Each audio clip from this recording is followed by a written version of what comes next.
Welcome to another episode of Coffee with Karim. Today I have a very special guest, Dr. Nausheen Pasha Zaidi.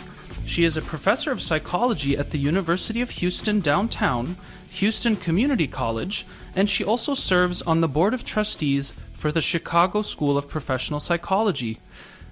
Dr. Nausheen, thank you so much for being on the show today. Thank you for having me. I'd love to hear a little bit more about your upbringing. Did you grow up in the United States? And if so, where did your parents originally come from?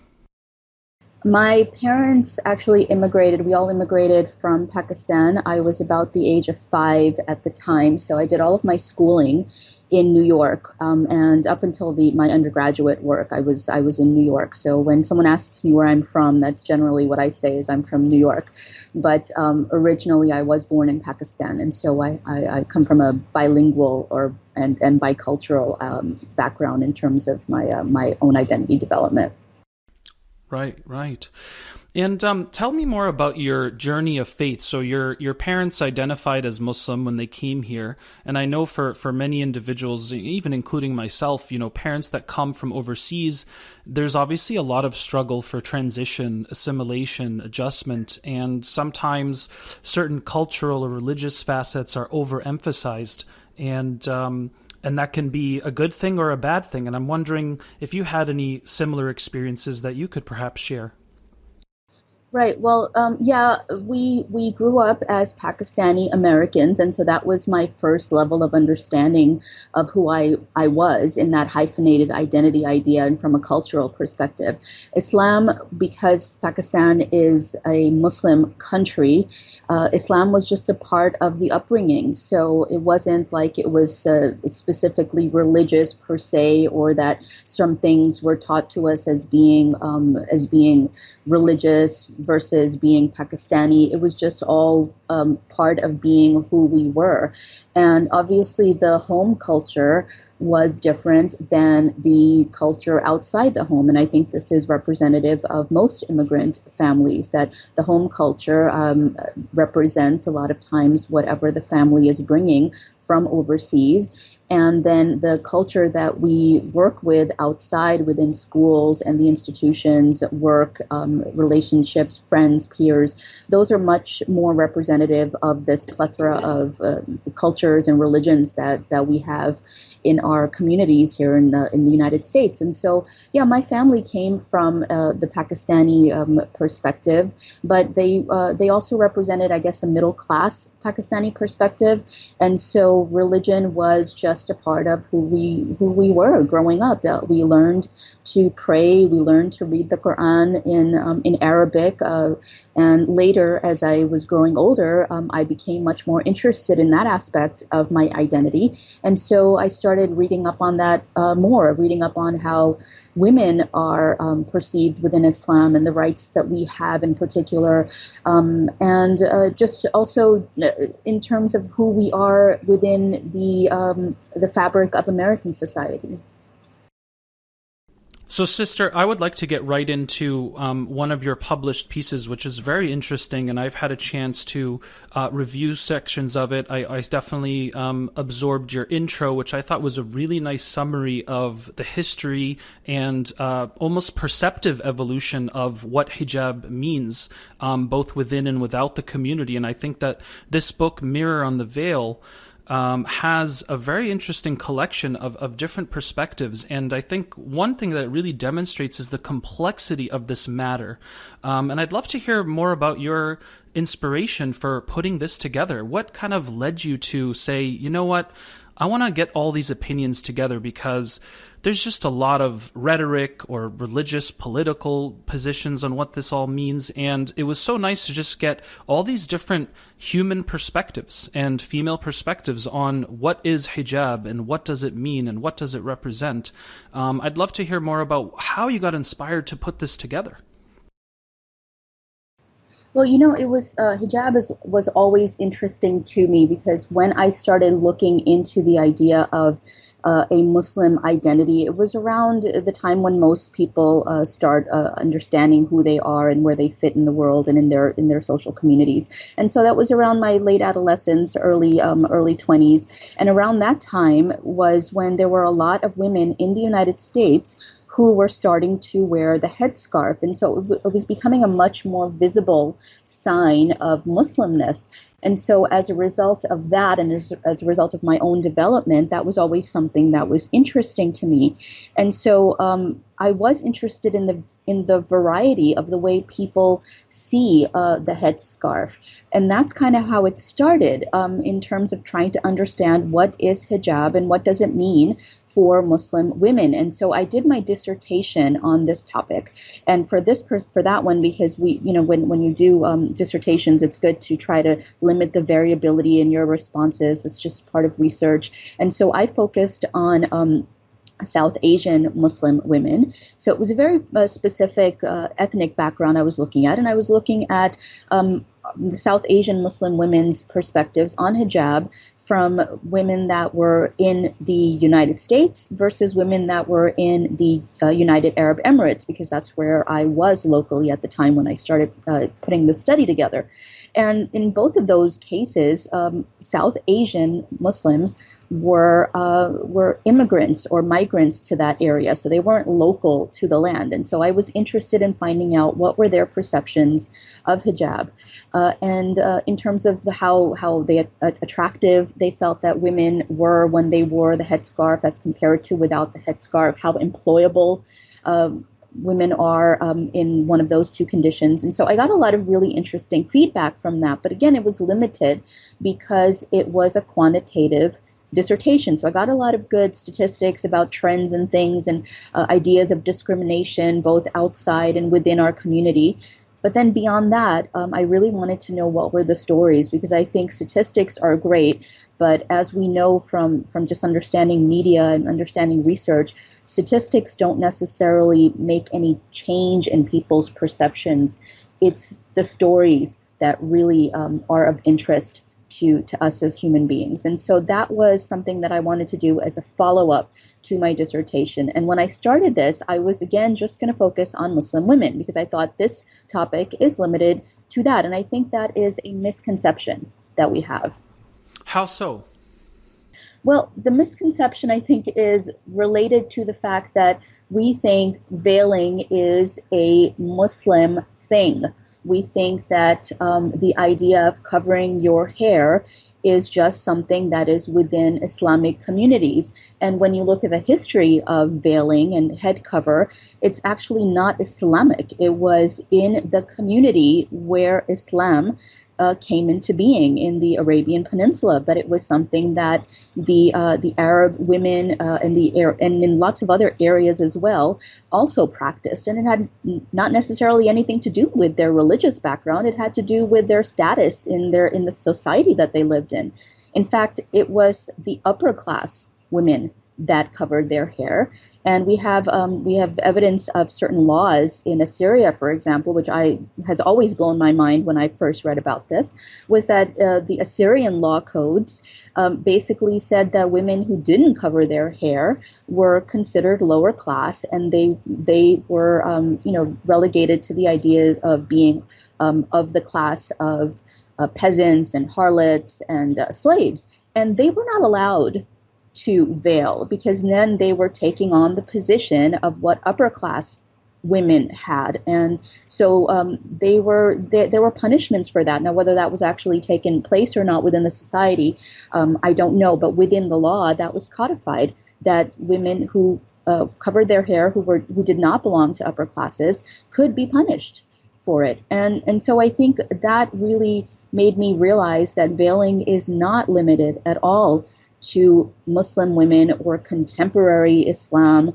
or even the ideas that are associated with oppression in different parts of the world, which is how we tend to equate the headscarf and veiling in general. Right. No, that's a very interesting point, and I know in your book you do mention some context around the Ottoman Empire, where that was recorded case, right? That upper class women were veiled, and sometimes women that weren't were associated with these lower segments of society, so to speak. And you also bring up another very interesting and important point that, this idea of veiling wasn't a uniquely Muslim phenomena. I mean, we know clearly that in the Judeo-Christian heritage, and even today in certain parts of Eastern Europe, you will find women observing the veil. And of course, we have nuns, and we have. I grew up in an Orthodox Jewish town in Massachusetts, and Orthodox Jewish women covered their hair too. So you had this exist even in Zoroastrianism and even in Hinduism and Buddhism. You find this practice exist in different civilizations. Is that some of the data that you've come across in your research as well? Well, yeah, absolutely. I mean, in terms of head cover, it is not necessarily even a religious aspect. I mean, the veiling that I was referring to in terms of what was happening in the Arabian Peninsula, that predated Islam by at least, I think, like 1,500 years. And so it even predated Judaism.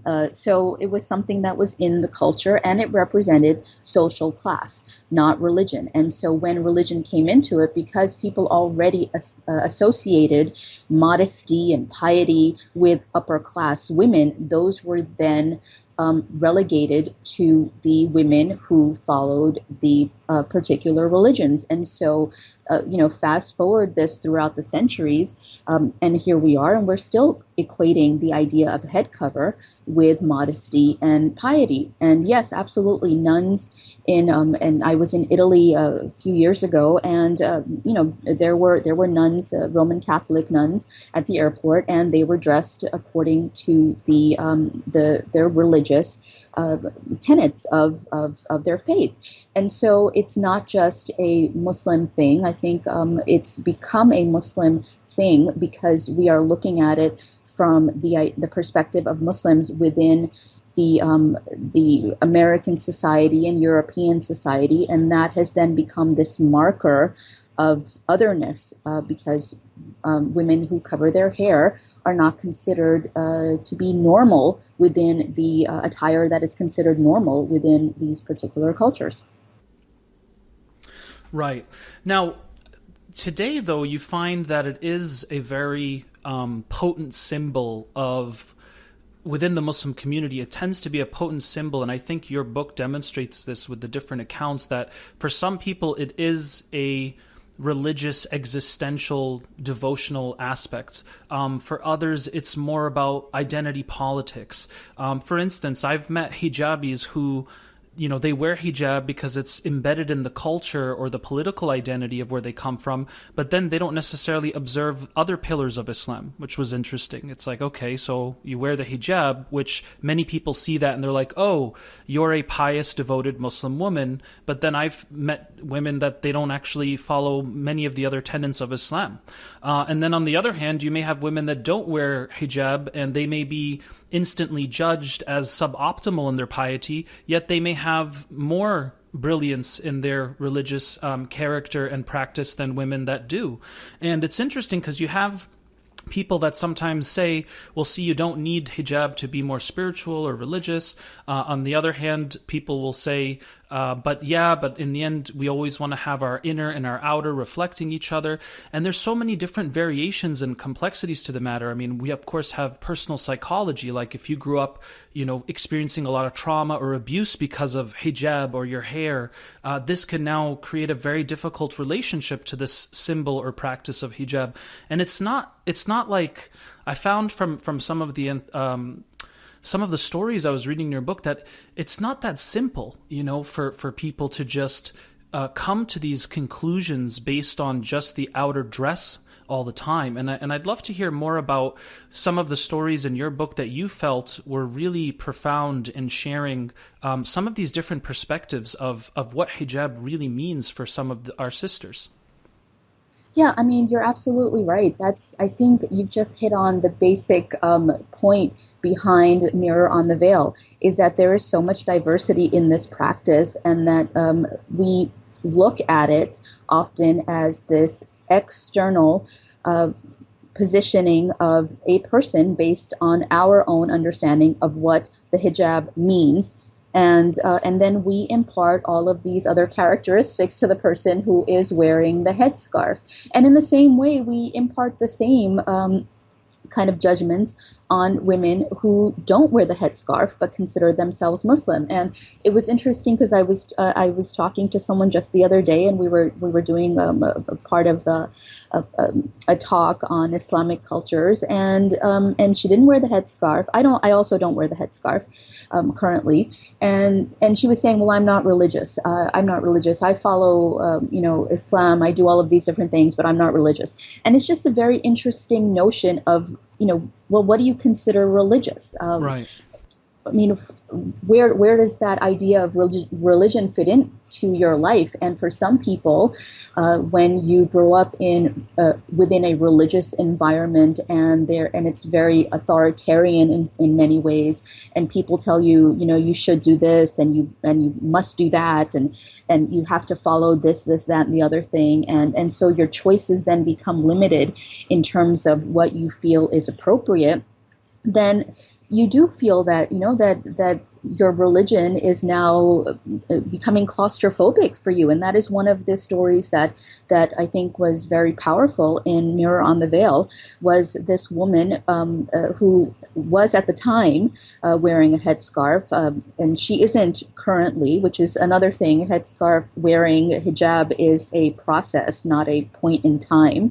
But she was conflicted because of the same things that you were mentioning. She felt intrinsically very religious in terms of her relationship with God. And we in Islam and as Muslims believe in that one-to-one relationship with God. We don't have these intercessors or people or institutions that are supposed to be separating us from our Creator. And so she felt a very strong relationship the more she read about Islam. And yet when she wore the headscarf, she didn't do it for herself. She did it because her in-laws expected it of her, and the society that she was living in expected it of a pious Muslim woman, and as a result, that was something that she was torn about. And so now she no longer wears it, or at least for the time being, she's not wearing it.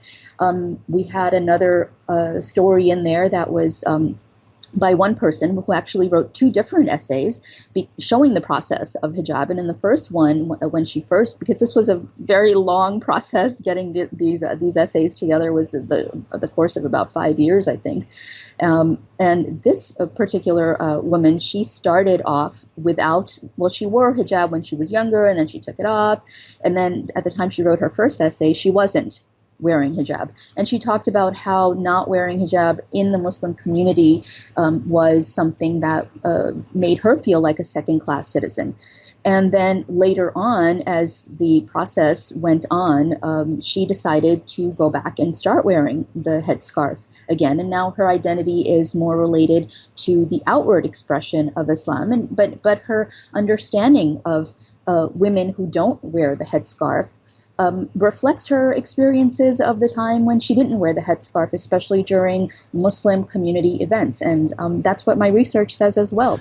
Yeah, I think you bring up a very important point here, which is one that I often try to deconstruct with individuals and families that I work with. And it's very common to find that I think for many Muslims, there's this idea of, almost worshiping more so the communitarian constructs of the religion or the external expectations of the religion versus making it a sincere pathway to the divine.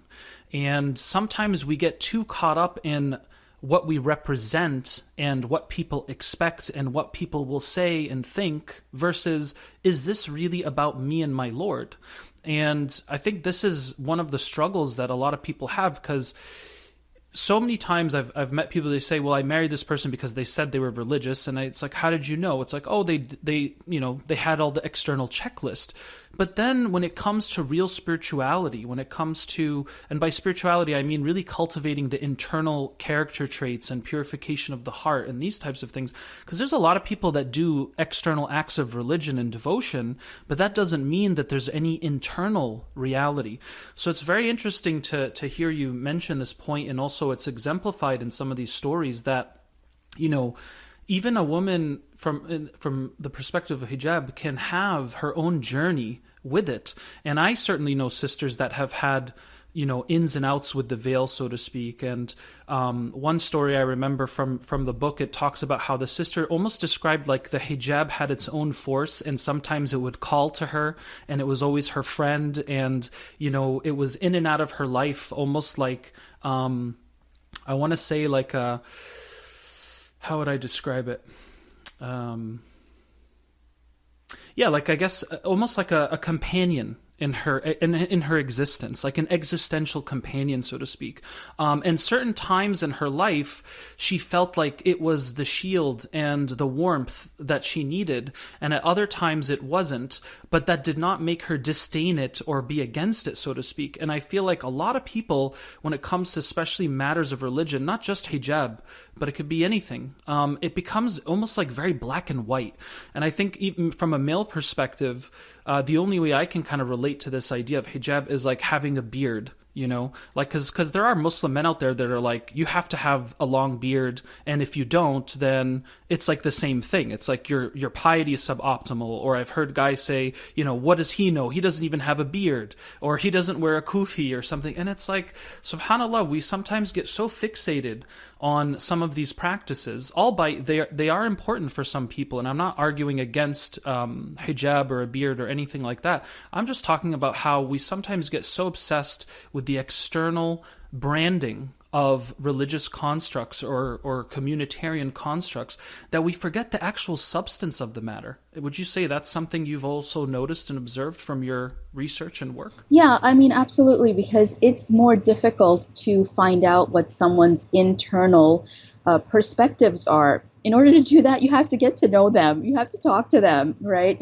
So that takes time. Whereas as human beings, we make our first impressions just based on the physical appearance of a person. And that's, I think the research says, somewhere around a few milliseconds we make that judgment. And from that judgment, we build our whole persona of this person. And then the remainder of the relationship with that person is either going to subtract from our initial judgment or going to add to our initial judgment. And so depending on the relationships that you have with people, the more diverse relationships that you have, the less likely you are to create these very one-dimensional understandings of the person that you meet. And certainly the experiences that you have with religion make a big influence on your understanding of the person and their own external appearances as well. And so, yeah, I mean, there's a lot more involved to it, but it's easier, I guess, in some ways to form a community if you can just say this person looks like me, and so this person must be like me. And we need to have those kinds of ways to get into a community as well. I mean, at least from a human perspective, we have these checklists of things that we look for, at least initially when we are developing relationships with someone. So yeah, I see where you're going with that. Absolutely. Yeah, because sometimes what ends up happening is when we as a community or some communities overemphasize the external checklist or the symbolism of you're in my group, you're in my tribe, right? This groupthink type mentality. What ends up happening is when you start to see contradictions in the person's character or behaviors from the religious tenets, then you find now people throw the baby out with the bathwater. They're like, oh, well, this is all because of that. This whole Islam thing, or all hijabis or bearded men, I now put them into this category of being hypocrites, for instance. And one thing I enjoyed about your book is it does try to, or at least one of the messages I take away, people will have their own opinion, is like, look, it's nothing is really absolute in that sense. You know, there are variations of meanings and intentions and experiences that are going to shape the contours of one's religiosity, spirituality, and understanding. And if Allah subhanahu wa ta'ala is who we say he is, I think there's room for that, you know, and some people don't want to make room for that, which I find concerning, to say the least. Well, I think part of it is, and perhaps this is more related to the fact that Muslims are a minority in Western industrialized countries like the United States, and so having a group identity that separates you from others can have a very positive kind of representation of yourself and helps you grow into this cohesive person, because now you have other people who you feel like you belong to. And this is, I think, one of the reasons that in Muslims in the Western countries are now embracing these outward religious symbols like hijab, like the beard for men, because it does provide this sense of cohesion. And yeah, you do get more attention, and a lot of times you get a lot of negative attention from people who are not within the Muslim community. But within the Muslim communities, you are higher up in terms of your level of piety, and so people look up to people like that. Now, whether you follow the rest of what is the essentials of Islam, to be honest with you, the pillars of Islam, that becomes secondary a lot of times, because you don't necessarily know everyone in your Muslim community. But you do have an identity which is then cohesive within a particular set of people. And so you have, people who've got your back, kind of thing, and right now we have a lot of Islamophobia in Western countries, and having this outward religious, symbols makes you feel like you have a group that you belong to. And I think that is also one of the things that came out in the book and in some of the stories, that having this sense of belonging to the Muslim community is very important for people who are looking for themselves and who don't see themselves in mainstream media. And when we do see ourselves in mainstream media, we have, certain negative connotations that are constantly and consistently put together with that term. So, Dr. Nausheen, on this topic of, political ideologies and perspectives, of course, there's this idea of feminism, which is a very strong force these days, and it's clearly something that is important historically and present. And for Muslim women are also involved in this idea and how it manifests through their faith or against their faith. There's a lot of different versions, and I think that going back to the book Mirror on the Veil, almost like there's two extremes of hijab represents oppression from a feminist lens and the patriarchy and how women are kept, cloaked and down, so to speak. And for others, it actually represents liberation. And I am a woman, first and foremost, that should be engaged with based on her intellect, on her spirituality, on her character, on who she is, and not the first thing should not be about what kind of body I have or any type of sexual objectification, which, as we know, is a very strong force in our society as well, this idea of sexual objectification. And I'd love to hear your thoughts about how, even maybe from your work amongst Muslim feminists, have you experienced something similar where you have Muslim women who are like, hijab is totally a patriarchal, oppressive practice, and also Muslim women who are like, no, I see it completely the other way, and I'd love to hear your opinion and insights about that. Yeah, absolutely. That's a great question, because in the book in particular, those two aspects are definitely seen to some extent. Because I was looking for women who were talking from a very reflective and an experiential perspective, the ideas are not very very one-dimensional. So we don't have this pro-hijab versus anti-hijab feminism going on. But certainly hijab, the headscarf, is seen as something that is against what we would consider the traditional Western feminism, because Western feminism traditionally is about throwing off all of your garments in order to be able to express yourself as wholly as possible and not being objectified for your sexuality. And in the same way, interestingly, Muslim feminists are about engaging with your clothing and instead of throwing it off, rather putting it on and using it as a way of countering the idea of sexuality and sexual objectification. And so I think it's interesting because both of these ideas are inherent in both positions, that both feminists who believe that the veil is oppressive come from this idea of sexual objectification and overcoming that. And the idea that the veil is liberating also comes from this point that of overcoming sexual objectification. Although the ways in which those two aspects are approached are obviously very, very different. And a lot of times it goes back to the history of the person and the community that one represents, that what a person has learned.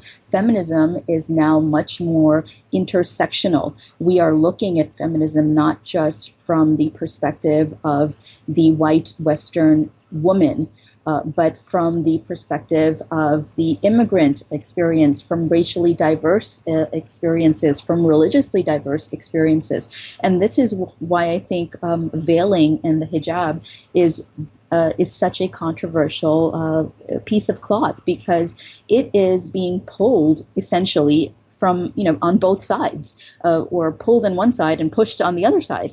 And it's just an interesting piece of cloth from that perspective. And certainly in the book, you'll see both aspects of it, and that represents what a person, a woman, was taught growing up, and what a person is now understanding her own feminism to mean. Right. And of course, there are the positions that are in between those two, right? It's not just always about liberation or total oppression. There's also more synthesis of those ideas as well. Like there are, for example, Muslim women who may not wear a scarf on their head, yet still observe this idea of modest dress or not wanting to sexual objectify oneself, and still feel that this is aligned with their values or ethics, whether it be, liberal or conservative, so to speak. Well, I think that's the most important part of the term hijab. And even when I use it, I'm using it in the sense of the headscarf, because that's what people these days are using it as from a colloquial perspective, from our daily talking about this. But really, hijab is behavior. It's about this idea of modesty and maintaining modesty, and modesty of conduct, modesty of dress, modesty of, of interactions between the genders. And that's really what hijab is. And for some women, 50%, somewhere around 50% of women in the United States, at least according to the Pew research was done a few years ago, a little bit less than 50% wear the headscarf, a little bit over 50% do not. But of course that changes because it's a process, and some women will put on a headscarf, and other women will take off a headscarf, and some women will wear the headscarf during prayer, which is very important for me. I can't even imagine praying, doing salah without my headscarf, because it provides me with that cocoon that allows me to really go into myself and understand this conversation that I'm having with my creator during this prayer. And so you have a variety of different expressions and variety of different levels of wearing the headscarf, and most Muslim women believe in the concept of modesty, which is what the hijab ultimately represents. So certainly the book is not about these dichotomous positions. In fact, you might find one that said one or two on one side and maybe one or two on the other side, but most of the experiences are personal experiences that run the gamut of all sorts of different ways of interpreting and wearing a headscarf or not. Right. And of course, as you mentioned your book, and I want to just highlight and add, modesty is for men as well, right? Muslim men are also commanded to be modest and lower their gaze and have respect towards interacting with females. Modest dress of Muslim men has been traditionally found in many Muslim societies until today. Right? I mean, when you look at certain aspects of Arabian culture or Indian culture or Persian culture, you're going to see that Muslim men are also, many of them observe what we would call more modest dress. I'll tell you a little secret, Dr. Nausheen. I actually wear hijab when I pray as well. And this is actually something that I learned was part of the tradition of many of Muslim men of the past, including the companions and prophets, where they would also have that similar type of cloak that they would cover their bodies with to pray. And I certainly feel exactly what you're talking about, this just more of a container, if you will, when I'm praying. And I notice that times when I don't pray, like I'm just wearing my sweater and pants, I feel almost like, I want to use the word naked. I feel that way. And so this was something that I adopted in the last 5 years myself, and I have noticed a significant difference in my connectivity with Allah subhanahu wa ta'ala during the prayer. So just kind of a side note for even the men out there that, this isn't just about the female expression, but I think that it almost represents a higher level of modesty for all of us. And again, this is clearly found in other religious traditions as well. When you have priests and monks and rabbis, their dress is very modest. I mean, I don't remember the last time I saw a Buddhist monk wearing skinny jeans and a tight T-shirt that has a bottle of beer on it. I mean, it's like you still find this, and it's very interesting because it's almost like connected to human psychology. If you want to look at this idea of that there are certain virtues, that have been suggested in anthropology and sociology and cross-cultural studies, that there are certain virtues like modesty and wisdom and courage and compassion that are cross-cultural. Absolutely. Absolutely. And so it's interesting that and I'm glad you brought this up, because in the Quran, the idea of modesty is first enjoined upon men. In terms of the verses, it is addressed to men first and then to women in that particular verse. And it's interesting because we hardly ever speak about it. But yeah, I appreciate you telling me about that. Where were you 5 years ago when I needed a man's perspective? And the reference that I was referring to in the Quran is in chapter 24, verses 30 to 31. And it starts with, "Say to the believing men that they should lower their gaze and guard their modesty. That will make for greater purity for them, and Allah is well acquainted with all that they do." And then it goes on. Verse 31 is for the women. And say to the believing women that they should lower their gaze and guard their modesty, and that they should not display their beauty and ornaments except what must ordinarily appear thereof, and that they should draw their veils over their bosoms and not display their beauty except to their husbands. Right. So it's interesting because we often, don't think about that first part, right? That it's first talking to the men to be modest and to lower their gaze first and foremost, and then the women are addressed. What do you think could be one wisdom jewel or gem that we can take away from that specific sequence? Well, I think a lot of times women are the carriers of religion. We are the mothers. We are the ones that are passing down these gems of our religion and our culture from one generation to the next. And I think that's why a lot of times the focus on modesty and piety is so often on women. But I think it's very, very important to understand that a lot of the world is run currently by males, and this is not just in Muslim countries but around the world. And as a result, I think it's important for us as a society to understand that it's not just a responsibility of women to guard our modesty, but that it's a responsibility of both men and women to be respectful of each other, and to enjoin good works upon each other, and to and as a result, hopefully to create a positive environment for ourselves currently in the situations that we live in, but also for future generations. Lovely, lovely. Dr. Nausheen, if you had one piece of advice to give to our Muslim men out there and one to our Muslim sisters out there, what would it be? I guess be open, be respectful of each other, understand that we all have our own place in the world, and that it is because of Allah that we have the experiences that we have, and that we bring our experiences to our conversations and to our interactions, and to be respectful of each other, to listen to each other, and to be understanding and to be gentle. I think that's what the Prophet would have wanted from all of us, is to be gentle. Beautiful advice. Beautiful advice. You can't go wrong with gentleness and compassion. Yeah.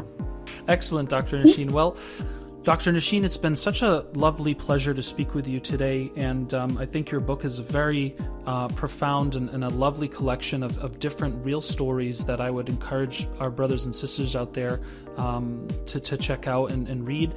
We will have the link up on Amazon, and Dr. Nausheen, thanks again for your time today. Thank you so much, Karim, for having me. I appreciate it.